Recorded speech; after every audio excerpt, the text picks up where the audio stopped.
Hot topic and issue pag-usapan natin. Sue Ramirez kinumpirmang dating na sila ni Dominic Roque. Inamin nga ni Sue Ramirez na hindi malamig ang kanyang Pasko. Yan ay matapos aminin nito na dating na sila ng aktor na si Dominic Roque. Umugo nga ang espekulasyon sa dalawa nang kumalat ang isang viral video na naghalikan ang dalawa sa isang bar sa Surigao. Matapos yun ay kinumpirma din ng dating karelasyon ni Sue Ramirez na si Javi Benitez ang kanilang paghiwalay matapos ang 5 taon. Ngunit nanatiling tahimik si Dominic at Sue sa issue tungkol sa kanila. At ngayon nga ay inamin na ni Sue Ramirez na dating na sila ng aktor na si Dominic Roque. Matatandaan nga na matapos ang engagement ni Dominic sa aktres na si Bea Alonzo at sa naudlot na kasal nila, naging tahimik si Dominic sa issue. Naging sa balibalita noon na nanuluyo daw ang aktor kay Bea at nagkabalikan na ang dalawa. Wala naman naging malinaw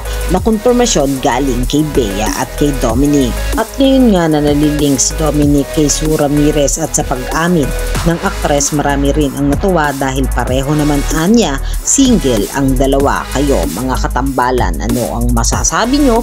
Mag-comment lang sa comment section at pag-usapan natin. Yan ang mga hot topic and issue dito lamang sa Tambalang JK.